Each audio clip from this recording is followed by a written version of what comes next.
I think most people don't know who they truly are. But what they do, Sam, is they give away their power. See, potential unexpressed turns to pain. And a lot of people have given away so much of their potential. They're in deep, psychic, suppressed emotional pain. Welcome to the One Percenter podcast. I'm so excited. I have Robin Sharma in the house. I'm a big fan of his, been reading his books for a long time, including the 5 a.m. Club, including The Monk That Sold His Ferrari. Matter of fact, I just sold my Ferrari. I was telling you off camera, and I'm kind of following the path of just simplifying my life and living a life of purpose, and gratitude, and not just accumulating more and more junk. Now, I know, Robin, at one time you were a former litigation lawyer. You were somebody who sold 15 million copies of books. I don't know too many people have done 15 million copies of books. You're an author of 20 plus books. You appeared on over 1,000 TV and radio shows. Your social media reaches 600 million people a year. And you're a founder of Sharma Leadership International. And I mean, I can go on and on and on and on. Welcome to the show. Thanks so much, Sam. It's great to be here with you. So just really quick, why did you quit the litigation, being a litigation lawyer? Well, I think one of the greatest seductions that happens to us as human beings is we live in a way designed to be successful according to the metrics of society. Yeah. So it's like you mentioned, you buy the Ferrari, you get the big job, you get the right spouse, you get the big house, and we're supposed to wake up in the morning and feel really good about our lives. And I feel destiny operates in a very different way. I feel one of the most powerful things a human being can do, a real leader can do, a genuine hero can do, is trusting those silent whispers of your instinct over the loud chatters of your intellect. Yeah.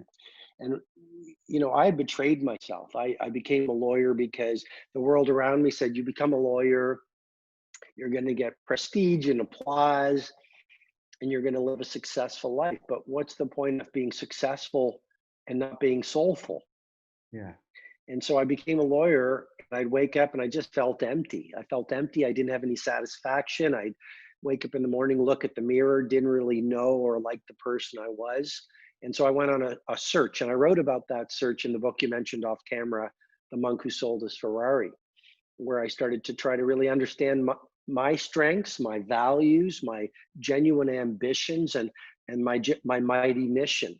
And with what I learned over those years in exploration, I wrote The Monk Who Sold His Ferrari, and it set me down this other path that I'm now on right now, speaking to you here today.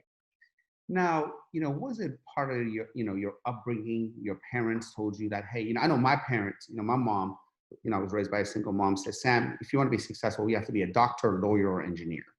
And I prefer you be a doctor. And got my doctorate degree so I can just please my mom. Then I went and opened up my gyms and, something that I love to do. Was this something that you were influenced by your parents and upbringing, or something that, you're like, okay, man, I can become a lawyer. I can make a lot of money. I can buy the Ferrari. I can get applause, and then everybody will love me. And then, you're like, well, that's not really what I want to do. Yeah, I think, there's a model I teach in my mentoring methodology called the genius betrayal syndrome. And what I believe happens is when we're little kids, we're actually intimate with our powers. We laugh, we love, we're curious, we're our true selves. We don't judge people by the color of their skin. We don't place shackles on our dreams. We want to be astronauts. We want to be firefighters. We want to be writers. We want to be athletes. And then what happens, though, as we go out into the world, to use a line from that old movie, The Matrix, the world pulls the wool over our eyes. And we pick up these influences, and I actually call them PENM in my coaching work. PENM is an acronym for these influences that cause us to betray our genius. P is our parents, E is our environment, N is our nation, our national culture, our cultural influences, A, our associations. You hang with disbelievers and victims and energy vampires, you become one. and M, the media, social media, television. So we get all of these influences that are seducing and hypnotizing us away from our primal genius. And then we wonder why we're 25, 35, 55, 105, and we don't really have a sense of who we truly are. So, yet we have all these influences. And yes, I mean, in part, Panem, my parents, our parents are our earliest teachers, and they tell us how the world works.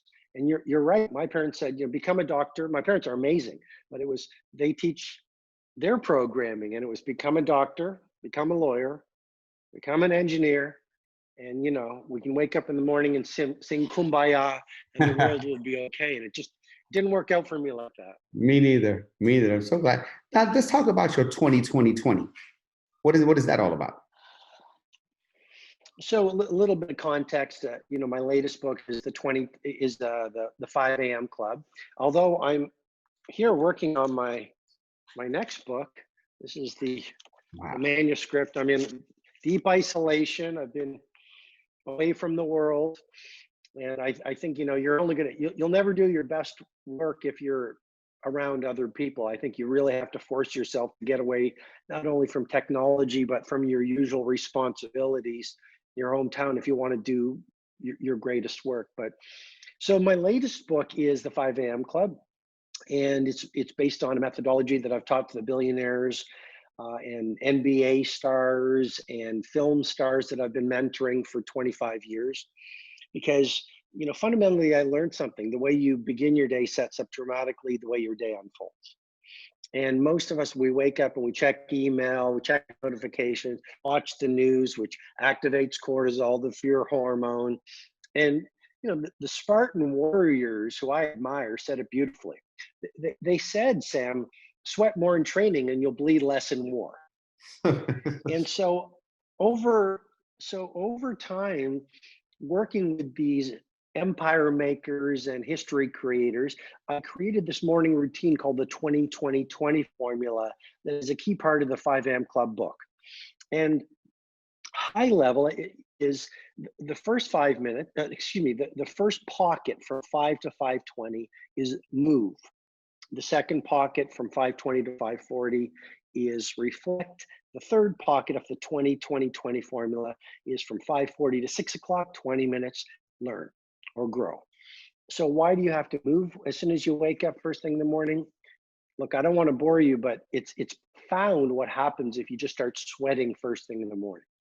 Release BDNF, which is brain-derived neurotrophic factor, which is actually like miracle grow for your brain, according to John Rady from Harvard University. You release dopamine, which makes you feel alive. You release norepinephrine, which actually increases the focus of your brain in this age of dramatic distraction. You increase your metabolic rate, as you know. So now it's 5:20. The way you feel is fundamentally different. You've optimized your brain. You've activated your health, what I call in the book your health set. Now it's 5:20. You're on fire. 5:20 to 5:40. What do? You reflect. Most people are busy being busy, but not very many people are strategic. Yeah. So by giving yourself 20 minutes where you write in a journal or you pray, you meditate, you do a blueprint for your ideal day, you'll have dramatic levels of focus, which heightens your productivity. Final pocket of the 20-20-20 formula, grow. I mean, when I mentor the billionaires, when I work with the real leaders, these people are massively curious. And they understand that if you don't know something, you just got to learn how to do it. And so it's all about less education, less entertainment, and more education. And tell me what you think is the thing that holds most people back from what they want. I think most people don't know who they truly are. So what they do, Sam, is they give away their power. See, potential unexpressed turns to pain. And a lot of people have given away so much of their potential. They're in deep psychic, suppressed emotional pain. Yeah. But it's very uncommon for most people to investigate that pain because it's uncomfortable. Mm-hmm. And society says, oh, strong people don't do that. And what happens is we then start living in our heads. Yeah. And that's why I think there's wars on the planet. I think that's why we mistreat our brothers and sisters on the planet. I actually think that's why we don't do our masterwork. Because the masterwork never, like Michelangelo and Einstein and Shakespeare and Beethoven didn't operate in their heads, they operated in their hearts. Yeah. And if we have this pain and we've numbed ourselves to what I call in the 5 a.m. club or heart set, everyone's talking about mindset. Mindset is everything. With great respect to all the pundits, I don't think mindset is everything. Are we just mindsets as human beings? No, that's just our psychology. We have what I call in the book our 4 interior empires: mindset, heart set, health set, and soul set. And so if we've blocked ourselves to our emotional lives, well, then we don't know our powers. We're not awake to our intuition. We can't do our glorious work. We can't bring love to our careers or to our craft or to the world. And we start to believe the messaging of the world, which is Beethoven and Nelson Mandela and Jeff Bezos and Copernicus. Well, they're cut from a different cloth, and it's all about their genetics. And you have to be ordinary. I have to be ordinary. And if we hear that messaging enough, we start to believe it. And then we create this elaborate architecture of excuses. I don't have enough time. I'm not smart enough. It's not the right time. It's a bad economy. There's a pandemic, et cetera, et cetera.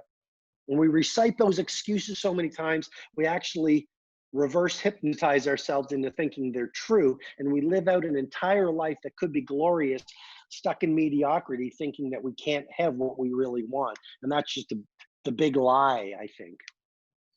Can you tell me, I'm very curious, what are some of the things that you do that keeps you productive, keeps your productivity high and makes you more efficient throughout the day?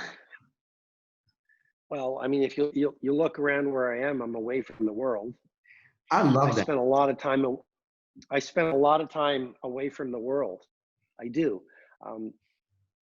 I invest in hotel rooms in my favorite cities across the planet. Not so much now, given the world that we live in, but I find I do my best work, in a Roman hotel room, in a villa by the sea in Mauritius, in a little cottage in Moscow. So I'd say one of the things I do is I isolate myself a lot, because you can't, in the 5 a.m. club, I share a model called transient hypofrontality, which actually will confirm and explain to anyone that we all have genius inside of us. And transient hypofrontality is it's like a neurocognitive phenomenon that allows us to live in flow state. I'd simply say flow state and genius only happens when you're alone. Yeah. So one thing I do is I'm alone a lot. Another thing I do to be productive is I try to stay very, very fit. So I don't only do the morning workout I mentioned, I also do what I call the second wind workout, which is at the end of the day, I go for a nature walk or a mountain bike ride to give me the same effects. Another key thing I do for productivity is I don't allow energy bandits and dream stealers into my life. I have a very low tolerance for negative, discouraging people. Another thing I do for my creativity is I call it the 5 great hours rule. I only work for maximum 5 hours a day. 5 sweaty, ferocious, non-distracted, non-multitasking hours. And then I go take a nap. Because I believe anything longer will deplete your assets of genius. This idea about work longer, get more done, it's a total myth. Yeah. It's a total myth. It comes from the factory era. Yeah, it comes from the factory era when I found out the hard way, Robin.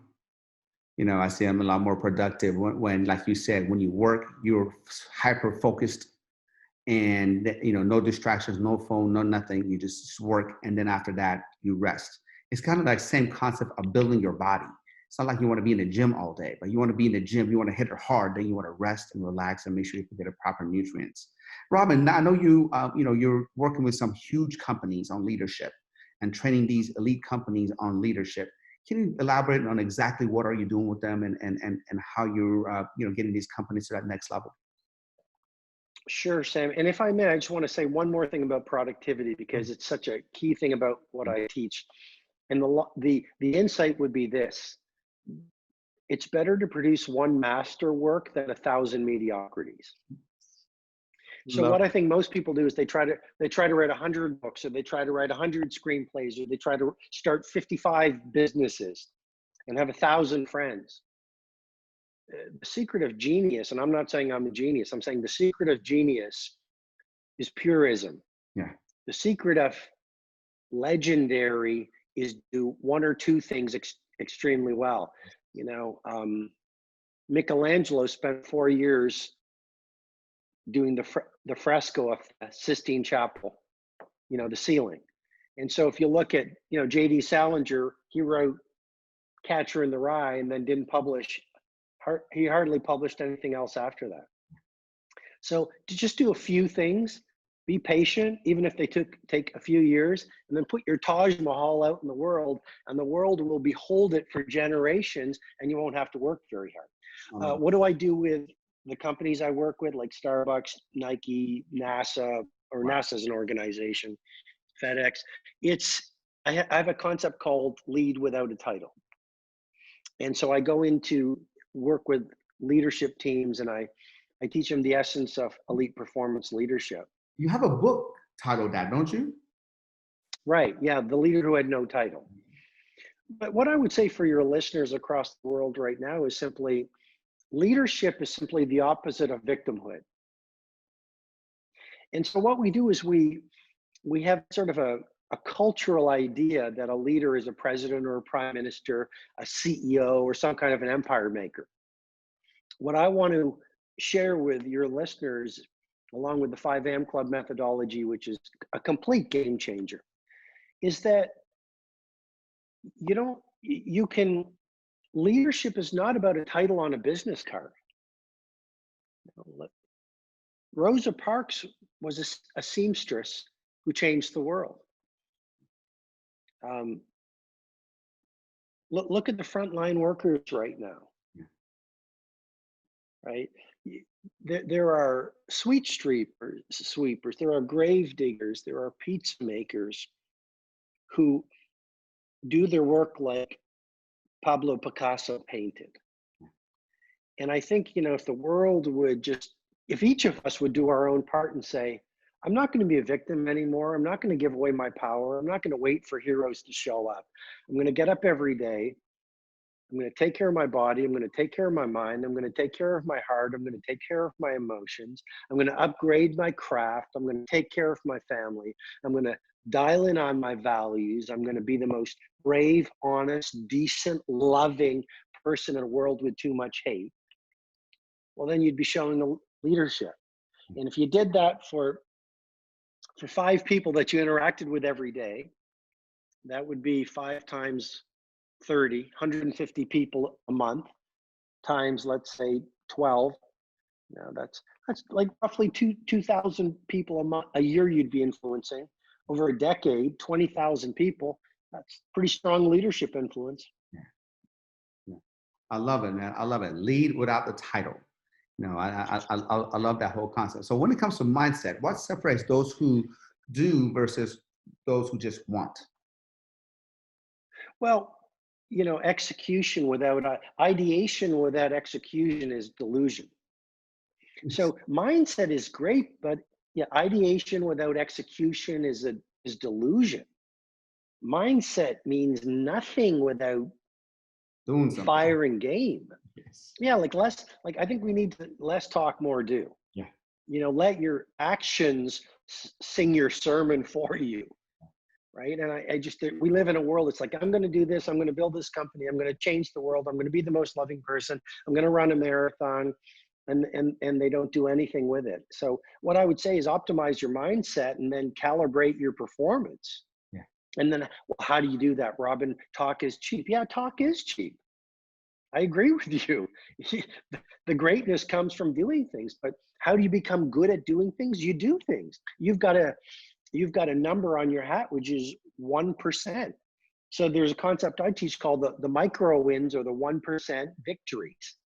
And it's based on a philosophy I've been teaching for 2 decades. Small, daily, seemingly insignificant improvements, when done consistently over time, lead to stunning results. I love that.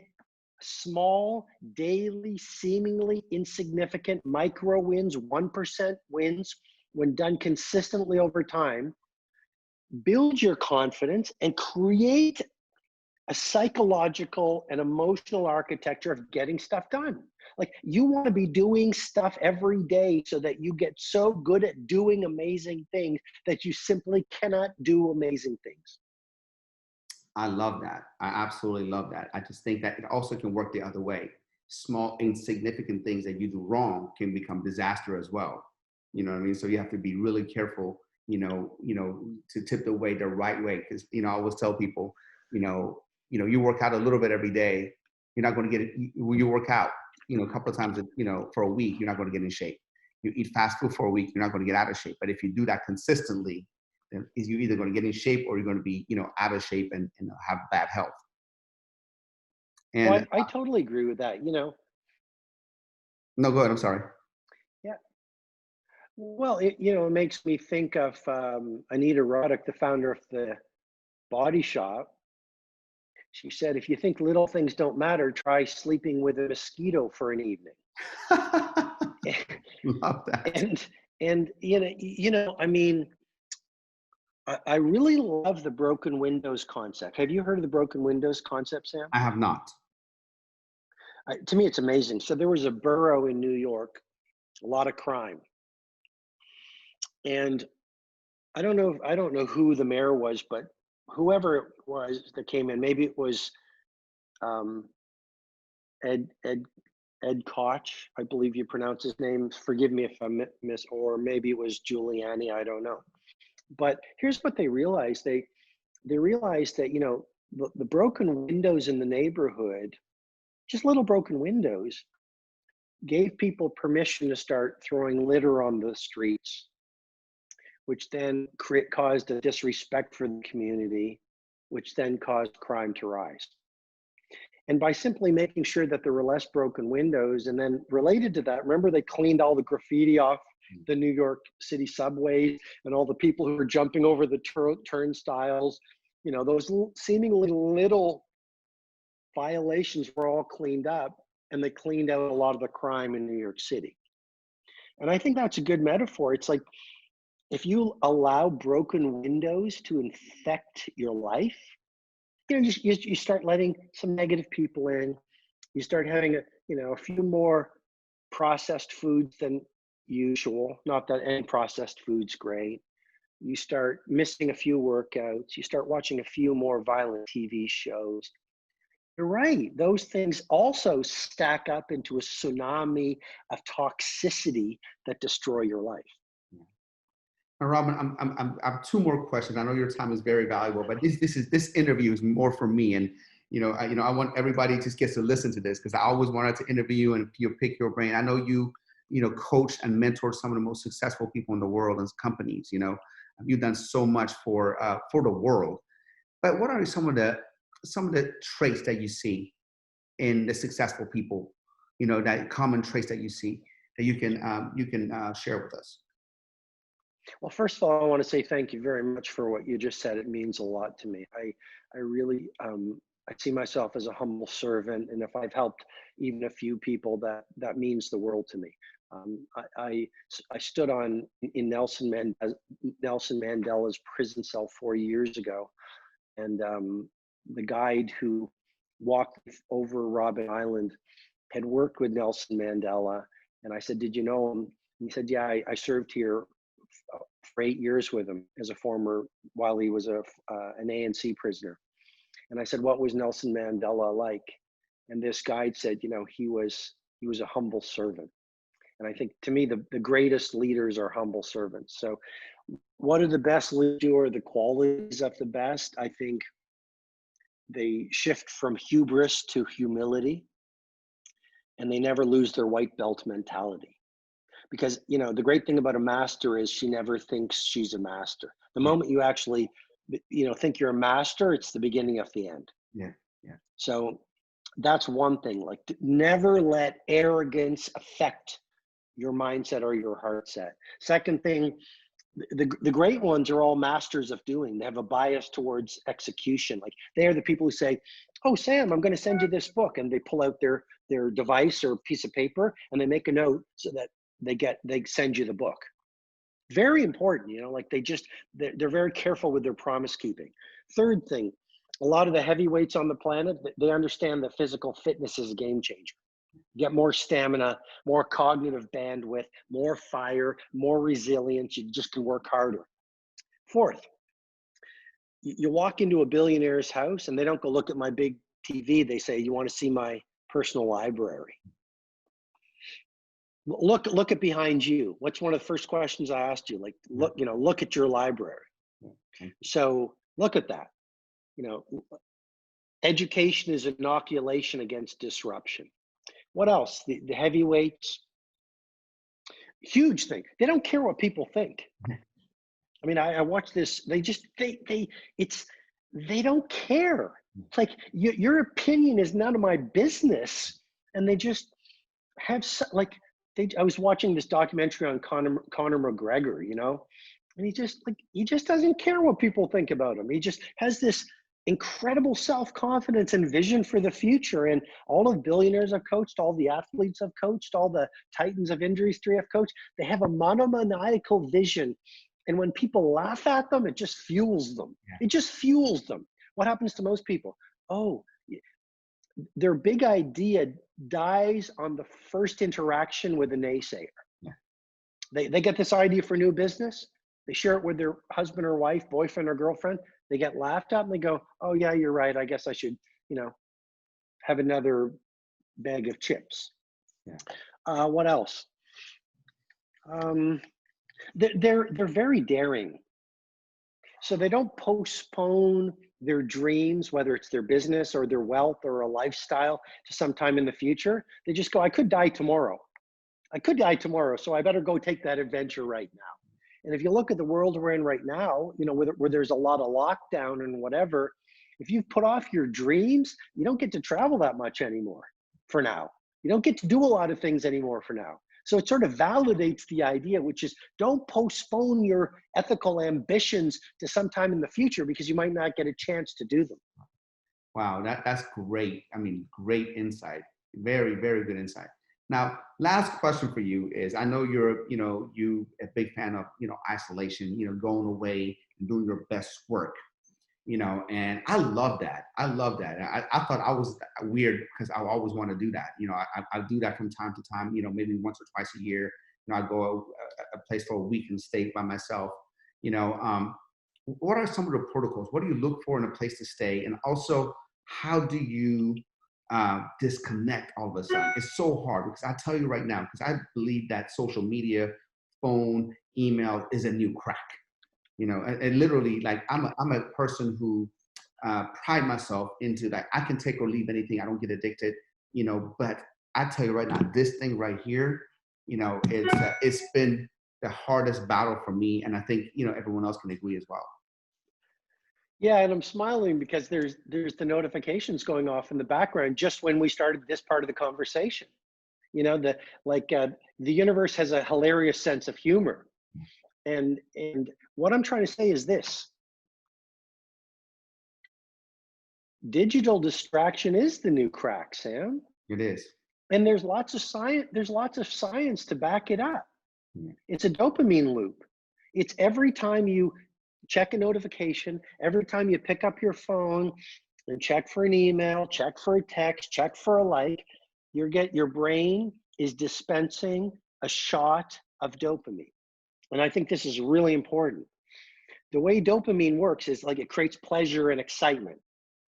The way dopamine works is, as you do the addictive behavior more often, you have less dopamine receptors in your brain, which then means you need to do the addictive behavior. Let's say it's checking your phone more often for the same hit, which creates a loop, which means you're clinging to your phone or your devices or social media. What I said in the 5 a.m. club is, because there's a lot on overcoming digital distraction and presenting your genius to the world in the book. You talk about isolation, there's a concept called the tight bubble of total focus, which is what I use. But there's a line in the book which is, you can change the world or play with your phone, you can't do both. I love that. But it is one of the most important things I can share with your followers, which is your phone is costing you your fortune. Yeah. Our need to be liked. I mean, social media is tapping into our tribal urges to be liked by the tribe. It's so brilliant.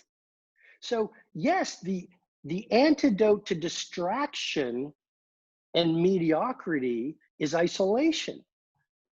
And right, and in the book there is the 5 great hours rule, which is for at least 5 hours a day, isolate yourself at home. But you're speaking to something larger, which I think is incredibly powerful, and I get very excited talking about it, which is when you want to do your masterwork, your magnum opus, your towering work, you know, the business that will change the world, or the screenplay that will allow you to become a legend. I think you need to get away from the city you live in. Yeah. I actually think, Sam, you need to get away from the country that you live in. And so you asked, well, where do I go? In the 5M Club, there's a model that answers your question. It's called Joy as a GPS. Because where your joy lives, where you feel joy is where your bliss lives. Now, here's what I mean. When I get off, not when I get to the airport in Rome, Fiumicino, when the plane lands on the runway, my heart starts to soar. When I go to Mauritius, that little island in the Indian Ocean just off the coast of Cape Town, joy fills my soul. Do you have places where you just go to them and you feel alive? Absolutely. I think everybody So does. I think yeah, everybody does. And that's your soul going, I need to be here, versus what your intellect has. So to answer your question, what you want to do is you want to ask yourself, what are the top 3 places on the planet that I could go to if it was safe to go to? We're in a pandemic right now. I don't want to date this episode, but the reality is there are places on the planet we can fly to when things are safe. And we don't have time for it, but I have a protocol called the $1 Million Weekend philosophy, which has made my clients tens of millions of dollars. And here's part of it. It does answer your question. You go to that city in that country, and the first thing a person's going to do is they're going to go, but that's going to cost a lot of money. Yeah, but you want to make money, you've got to spend money. I learned this from Warren Buffett. He doesn't focus on the cost, he focuses on the return on investment. Yeah. So let's say you go to Mauritius and you actually stretch, and you get a little villa on the ocean. Wow, that's going to cost money, but it gets better. Then you hire a chef on the Friday night to cook you a beautiful dinner. Next morning, you get up and you have a massage. So you literally divorce yourself you go alone, you divorce yourself from digital distraction. You're in the most beautiful place for you on the planet. You're locked away from the world, and you give yourself 2 or 3 days to write your screenplay or to write your business plan, or maybe it's a week.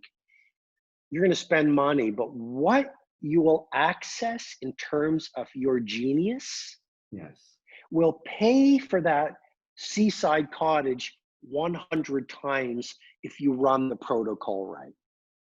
And what I would actually say is, schedule one of those weeks in your desert cottage or mountain cottage or ocean cottage every quarter. Go alone. You will have the most successful, creative, productive financial year you've ever had. I absolutely love it, man. I absolutely love it, man. Robin, thank you so much for your wisdom. Thank you so much for being on the show. Guys, if you're listening to this, man, I don't know about you, but I'm blown away. We'll go ahead and get the 5 a.m. Club book. Go ahead and read The Monk Who Sold His Ferrari. And Robin, for people who, for some reason, haven't heard about you, obviously they should. 600 million people reach a year, over 1,000 TV shows and radio shows you have done, best-selling books and everything that you've done. How can people get a hold of you? How can people inquire more about what you do for businesses and for themselves? Sure, Sam. The mothership is robinsharma.com, ROBINSHARMA.com. I forgot how to spell my name there. See how deep I am in my focus here in my cottage right now? The writing cottages. Yeah, robinsharma.com. Also, I have a YouTube channel and a podcast, so they can just search my name on YouTube. I'm on Instagram. I think it's at Robin Sharma. And the 5 a.m. Club is it's audiobook on Audible. People are loving the audiobook, and it's on Amazon.com, et cetera, et cetera. So hopefully those are some entry points into my methodology and my work for anyone who's interested in going a lot deeper. Well, I can't thank you enough for your time. I know your time is precious. I know you're in your zone, you're in your cottage right now. And brother, thank you so much for all the insight. God bless you, and I look forward to having you again on the show soon. God bless you, Sam. Keep up the amazing work you're doing for so many millions across the planet. And thanks for your time. Your time is equally valuable. Hey guys, if you liked today's episode, do me a huge favor. Go ahead and leave a comment below, subscribe to the channel, leave me a review, and tag a few friends that you think can benefit from what we shared today. Really appreciate it. God bless.